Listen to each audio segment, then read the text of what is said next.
Citizens groups failed in their latest attempts to get the courts to prevent the startup of California's Diablo Canyon nuclear power plant. To understand the U.S.'s complicated relationship with nuclear power, look no further than Diablo Canyon. Protests there started well before the nuclear power plant became active in 1985. Do you oppose this plan or do you join in the fight against it?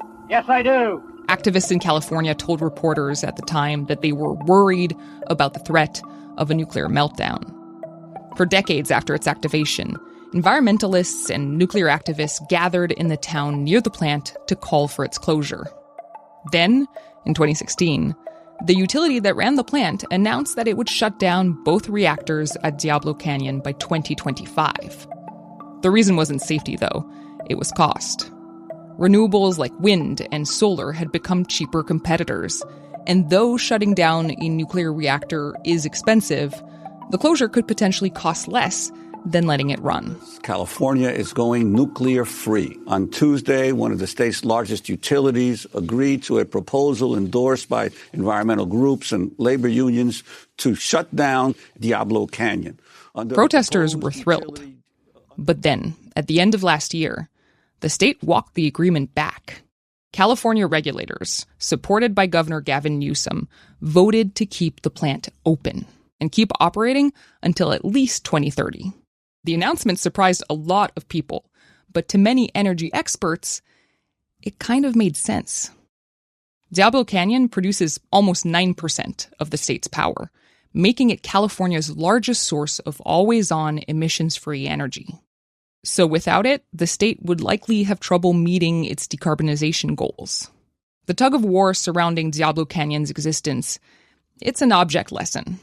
A window into the larger story of nuclear power in the United States, from its high point in the 1970s to its nadir decades later. And now, its re-entry into the spotlight. There are 94 nuclear reactors in America across 28 states. That's more than what you'd find in any other country. But as a percentage, nuclear energy contributes a lot less to the total U.S. power supply than it does elsewhere. Countries like France, Canada, and South Korea all invested in nuclear power well into the 21st century, while America scaled back. And now, facing the threat of climate change, we're left wondering, how big of a player will nuclear be in our energy future? That's today on the show, how the U.S.'s nuclear ambitions went from full-on to a trickle, and how the government plans to resurrect it. I'm Arielle Duhaime-Ross, and this is The World as You'll Know It. The story of nuclear in the U.S. is about risk, how we perceive it and how we assess it. And no one is better at explaining that tension than Richard Rhodes. I was 8 years old in 1945, and my whole childhood basically had been the Second World War. Cars couldn't get gas and tires, and so the streets were empty, and so we got to play in the streets. All of the delivery companies reverted to horse-drawn wagons, so we got to watch horses going around. Rhodes is a journalist and historian. He's been writing about science and all things nuclear for almost 40 years, an interest he developed early in life. But at the same time, in many windows up and down the street, there were these black velvet drapes with a gold star on them that meant someone in that family had been killed in the war, a father, a son, a brother. So there was this double sense of horror and excitement. And then suddenly one day in August of 1945, the news came over the radio that one bomb or two bombs of a new kind had ended the war. Of course, that's not quite true, but that's what everyone felt and thought at the time. And as an 8-year-old, I was immediately dumbstruck by the whole thing and began at that point to be interested in science and particularly in physics. In 1986, Rhodes published The Making of the Atomic Bomb, a narrative account of the people and nuclear science that led to the world's first atomic weapons. Weapons that killed thousands of civilians in Japan and changed warfare forever. The book won the Pulitzer-Prize for nonfiction and made him something of a celebrity in nuclear circles. It also helped him understand the deep-seated conflicts around the issue of nuclear power. I started writing about it when I was basically making my living as a magazine article writer in the 1970s, before I started writing my book about the bomb. And most journalists were opposed to nuclear power in a kind of knee-jerk way. And I picked up on that, and I was too. So I wrote about nuclear power as if it was a danger and a threat. It was only as I got to know the scientists at Los Alamos and elsewhere who had worked on the bomb during the war, when I was researching my book, The Making of the Atomic Bomb, and came to see that they were honorable and honest people, and that when they told me nuclear power is a great gift to the world, I realized that if I believed them about anything, I was going to have to believe them about that.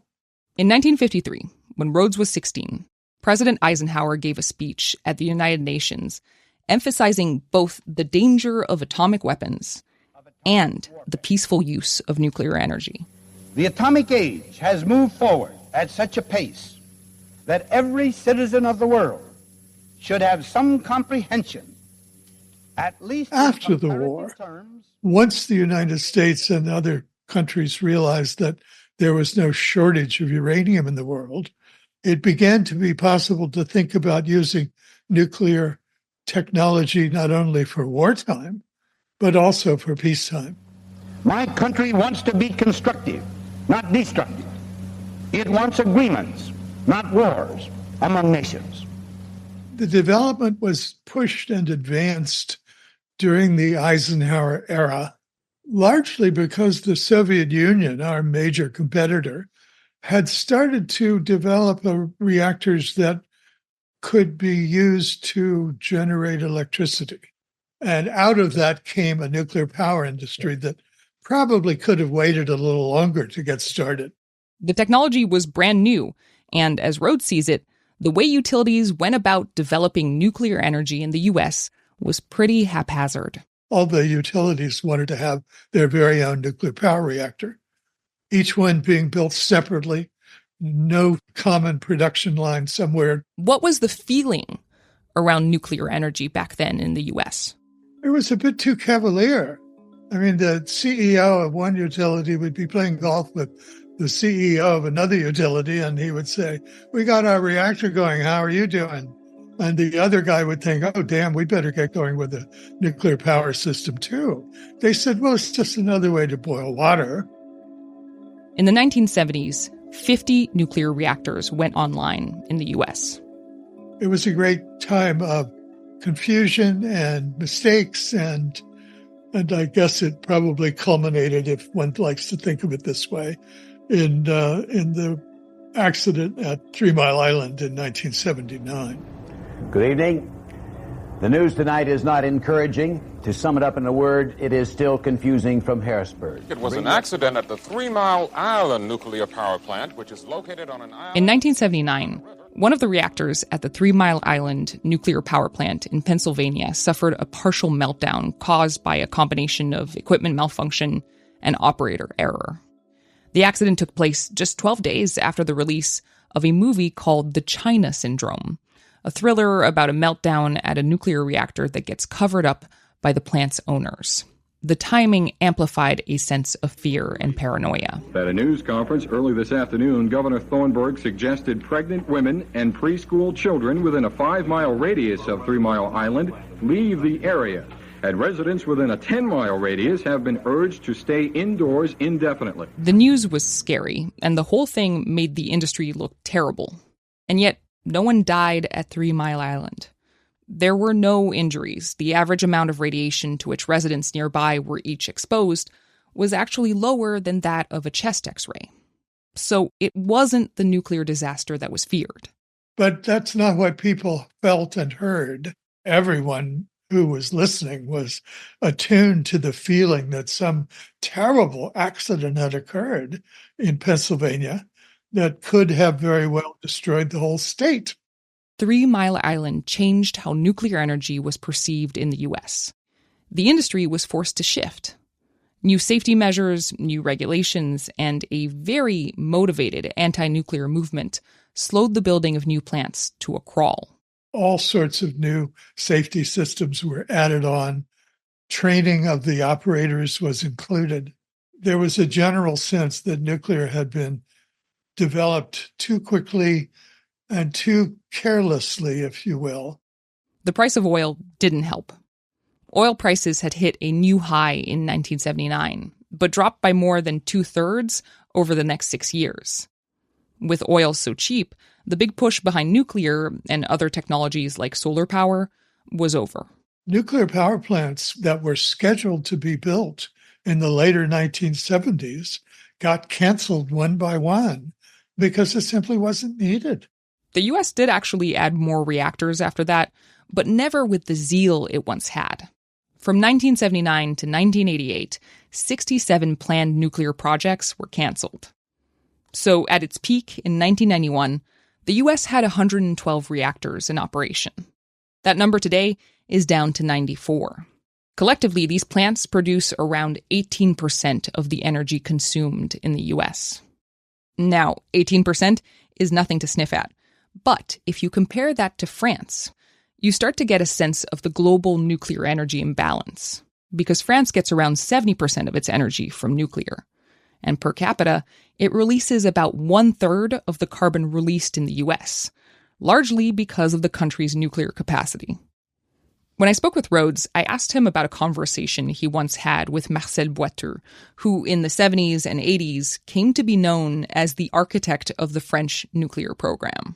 I was curious to know if there had been resistance on the part of environmentalists and others in France to their development of 80% nuclear power dominance of their energy supply. This was a man who had lived through all of that development and in the later stages that actually led it. And he was indignant at my question. He said, there was great resistance in France. He said, my apartment was blown up to the 7th floor by anti-nuclear activists at one point. He said, but when the president of France announced that nuclear power wasn't a utility problem, but a French problem, everybody lined up behind it. By French problem, he means that France didn't want to depend on other countries for fossil fuels. It wanted the security that could come with greater energy independence. So they saw it in a very French way, I think, as a national challenge that they were going to meet. Today, climate experts, policy experts, and the White House argue that the U.S. needs to make a similar commitment to nuclear energy to make a real dent in its carbon emissions. And think about it. Every time the U.S. shut down a reactor, that region then had to turn to another form of energy to fill the gap. After New York State shut down its Indian Point nuclear facility in 2021, for instance, emissions from in-state gas generation rose 35%. But building new nuclear power plants is expensive and time-consuming. So if nuclear really is that important, is it too late to use it to reach our climate goals? Our hope, too, is that sorry. I'm hearing a siren. Is that on your end? Oh, yeah. It's the motorcade. Of course it is. Well, maybe we'll keep that in then. We're on Independence. When I spoke with Dr. Kathryn Huff, she was in her office in Washington, D.C., near the White House. At the time, she was the Assistant Secretary for the Office of Nuclear Energy. I suppose my first exposure to a nuclear reactor was I was probably 17. I visited Texas A&M's research reactor with my dad, who was working there at the time as a research scientist. She's now returned to teaching at the University of Illinois, Urbana-Champaign. She's also a nuclear engineer and an expert in advanced reactor designs. Thought about becoming a nuclear engineer right off the bat as an undergrad, but ultimately applied to the University of Chicago in physics. I later would get a PhD in nuclear engineering from Wisconsin. So Huff seemed like the right person to describe the landscape of nuclear power in the U.S. today. There are 94 operating nuclear reactors at 54 locations, and it's almost half of our clean electricity which makes it the largest single source of emissions-free power in the country. And we're going to need to grow, possibly triple, the capacity of nuclear power in this country in order to support net zero. Triple our capacity for nuclear power by 2050. That seems like a tall order. But Huff pointed out that there are actually many ways to grow our nuclear capacity. Having new reactors come online is great. It is the right direction. If we're going to run, we should start by not walking backwards, which was what we were doing. And now I think there's a lot more interest. We're even seeing real interest in restarting former nuclear power plants that did shut down because of economics. Really? Yeah. Okay, so yes, those old put-out-to-pasture reactors, many of them are still standing. 23, in fact. But if we're going to reactivate them, safety is bound to be on a lot of people's minds. So I asked Huff about the risks involved with nuclear power and how they stack up against other energy sources. There are approximately 200,000 premature deaths in the United States every year because of pollution. And much of that pollution is caused by emitting sources of energy. Nuclear power and the operations of nuclear power does not kill people. Much of the fear around nuclear energy is about catastrophes. But we often forget about the less headline-grabby risks associated with fossil fuels. Even if you include Chernobyl and Fukushima, the worldwide deaths per terawatt hour are just magnitudes different than unabated fossils. So 3 Mile Island, do you know how many people it killed? 0. 0 people! Yeah. And that's because the nuclear sector is overseen by the strongest regulator that we have, the Nuclear Regulatory Commission. There was one more issue I wanted to talk about with Huff, and that was waste. Even though nuclear energy is emissions-free, it does produce waste, radioactive waste in the form of spent fuel rods. And that's a source of concern for a lot of people, too. And so the highest risk, and it's like right when you take it out of the reactor, and from there on out, it is exponentially decaying in risk and radiation. And so we leave it in the reactor pool for, a few years until it's quite cool. And we pull it out of the pool, dry it off, and put it in a spent fuel cask, which is made of steel and usually concrete. Those concrete casks, Huff says they're really effective. You can walk up and touch it. Just a few weeks ago, I walked up and touched the ones at North Anna, nuclear power station right there in Virginia. Mm-hmm. And I'm fine. I haven't grown any new heads.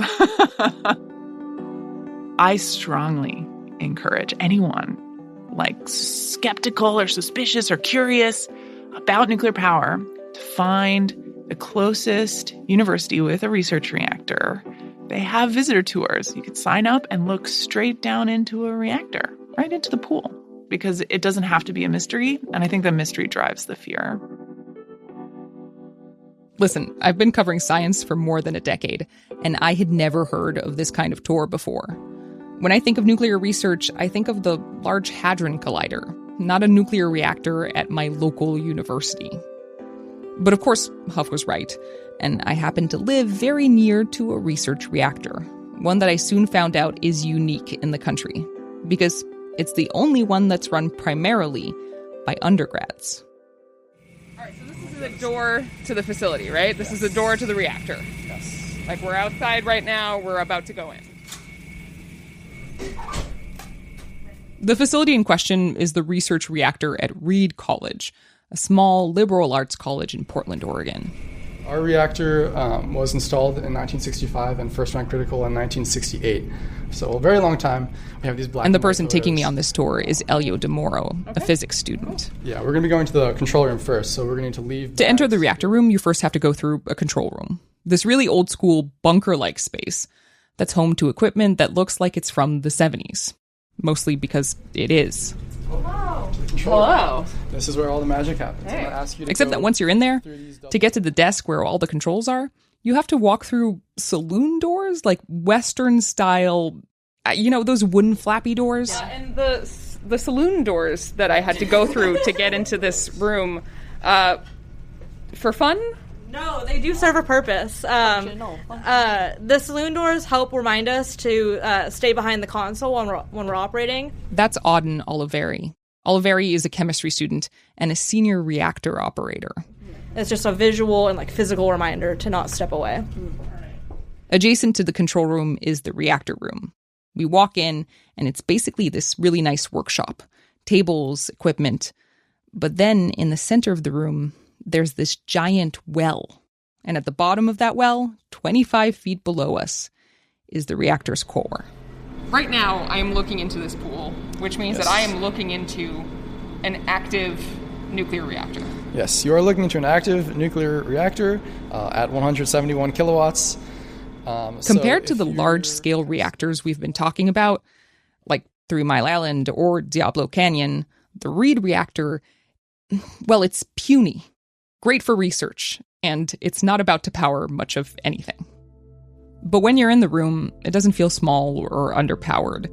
It feels incredibly cool and sort of fantastical, probably because of the blue glow. It glows like nothing else you'll see naturally. It's a very odd kind of glow.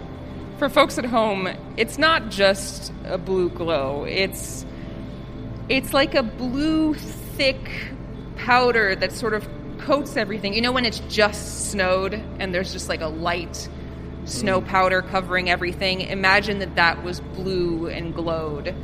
That's what it looks like, and it is absolutely mesmerizing. It is. The glow is caused by what's called Cherenkov radiation, from the particles near the reactor traveling at speeds faster than light in water. By the way, to experience all of this, no safety gear required, because the 25,000 gallons of water that the nuclear rods are submerged in block radiation from being released into the room. Every tour, someone asks us what would happen if someone were to jump in. Okay, what would happen if somebody were to jump in? And they would be fine, as long as you stayed at the top of the water. If you were to swim down all the way to the core, you wouldn't make it back up. One of the misconceptions that these undergrads end up having to clear up pretty often is the fear that Reed's reactor might one day melt down. Auden Oliveri again. There are some inherent design features of our reactor fuel that can help shut down the reactor. If everything else fails, our reactor can still be shut down, and it's actually physically impossible, against the laws of physics, for our reactor to melt down, which is really cool. One of the other students here, Grace Mock, a chemistry and political science major, told me about how working here has impacted her conversations back home in Texas. Whenever I go back home and I tell people, oh yeah, I work at a nuclear reactor, there's a lot of misconceptions, a lot of fear maybe. People remember disasters like Fukushima and Chernobyl, and they sort of ask me, is it safe? Is this really the future of energy if, disasters like this have happened? And I really enjoy clearing up those misconceptions because nuclear really is the future of energy. It's the only scalable and sustainable force of renewable energy we have at the moment. Kathryn Huff was right. Seeing a reactor up close, it really demystified the whole thing for me and made nuclear feel accessible, present. Okay, the big question now. What is it going to take to scale nuclear energy in the US? Well, here's your answer. A ton of money. Take the most recent nuclear reactors to come online in the US. At Georgia's plant Vogtle. They took over 17 years to build, 7 more than was initially planned, and they cost a whopping $35 billion, which was $17 billion over budget. But Huff says that the cost is bound to come down. That same reactor technology was built approximately on time and on budget in China 4 times. So it's not really about the reactor technology. It's about our muscle at building mega projects and our ability to manage what is not just a complex project, but a complicated one. The U.S. hasn't built reactors like this in a really long time. And getting that muscle going again has been costly, and it's taken longer than it intended. But I think a lot of things have been not only learned through that project, but exercised. Right. For example, thousands I think maybe 8,000 at peak and 13,000 total. Skilled crafts, trades, union workers were at Plant Vogtle. And I can now say that, like, hey, I've worked on building a nuclear power plant and I'm ready to help build a new one. So we're rusty. But now there are thousands of workers in the US who know how to do this. And that means that hopefully it won't take nearly as much time or money to build the next one. From the federal government's perspective, what exactly is the plan for nuclear energy, and how does that relate to climate change? We absolutely have to get to net zero by 2050. We need to, in order to do that, get to a zero carbon electric grid by 2035. Continuing to operate, as I said, the existing nuclear power plants is absolutely critical to that. But building new nuclear power plants quickly is going to be really important for net zero. Two major pieces of legislation are aimed at helping make that happen: the Bipartisan Infrastructure Law and the Inflation Reduction Act. We've talked about them a lot this season. Those two bills combined could end up pumping over $12 billion into the nuclear energy sector, which isn't all that much, actually. If you remember, Vogtle cost $35. So I asked Huff how many of those reactors we actually need to build. You'd have to build 200 new ones. And so we'll need a lot more than $12 billion. But the nuclear industry is working on alternatives, one of which involves making small modular reactors. Small modular reactors, or SMRs. This is what most people in the industry call the future of nuclear energy. And how big is small? They're about a third in size and a third in capacity. And that's a huge advantage, because making them smaller gives us more options and saves a lot of money. The smaller you can get, the lower the capital cost, therefore the lower risk on a customer, the quicker, ideally, one can build, and the more you can adopt modular construction approaches. This notion of modularity is that you would build and assemble components of this plant at a small modular reactor factory and ship those modules out and put them together on site. They might also be safer, because the way we build reactors has improved over the decades. But these small modular reactors, they're still in the development phase. None of them are in operation yet, at least in the US. I really recommend a universe in which we see different reactor sizes and types for different applications.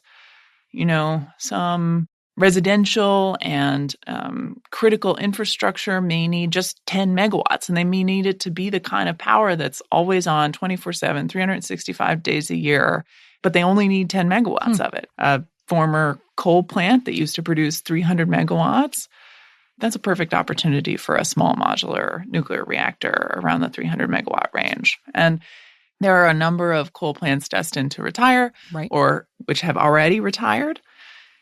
We cannot leave those communities behind in a clean energy transition.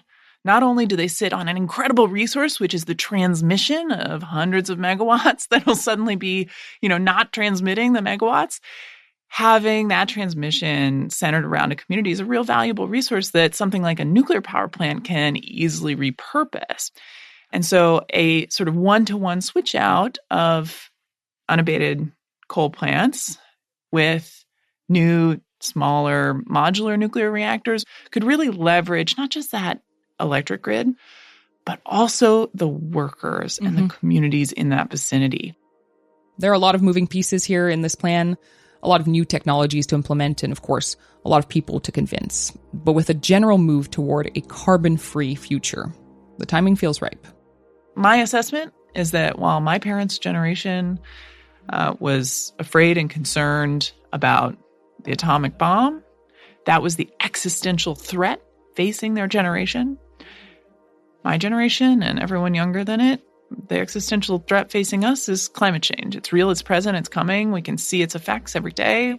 And the existential threat facing us drives towards decarbonization as quickly as possible, and a recognition that one should use the proven technologies that are already our largest source of clean carbon-free power, including nuclear power. Next week, we'll look at whether we can keep cool without heating up our planet.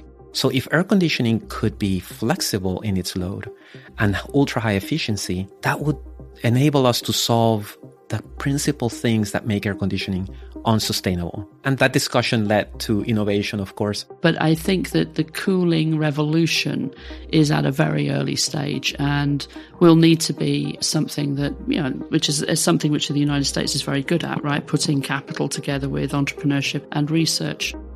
I'm Arielle Duhaime-Ross. We'll be back next week.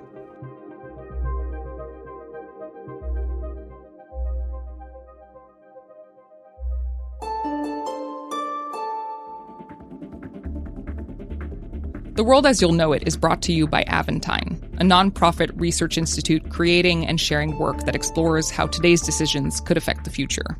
The views expressed don't necessarily reflect those of Aventine, its employees, or affiliates. For a transcript of the episode and more resources related to what you've heard in today's episode, please visit aventine.org/podcast. Danielle Mattoon is the executive director at Aventine. Bruce Headlam is the editorial director at Aventine. This episode was produced by Alexis Moore with support from Elliot Adler, Lisa Serda, and me, Arielle Duhaime-Ross. Additional writing and producing from Bruce Headlam. Our editor is Eric Mennel. Camila Kashani is our managing producer. Original music by Vera Weber and Davey Sumner, with additional music from Epidemic Sound. This episode was mixed by Marina Pais. Our recording engineers are Pedro Alvira, Hannes Brown, and Davey Sumner. Additional support from Sharon Bardalis and Jade Brooks. Research and fact-checking by Will Tavlin. Creative direction and design by Kurt Courtney and Lauren Vieira. Music licensing by Extreme Music and Epidemic Sounds. Our executive producer is J. Ann Barry. Special thanks to Emerald O'Brien and Zandra Ellen. I'm your host, Arielle Duhaime-Ross. Make sure to listen to us on the Odyssey app or wherever you get your podcasts. Okay, I have one last question for this group. Yeah. Nuclear or nuclear? Nuclear? I hardly know her.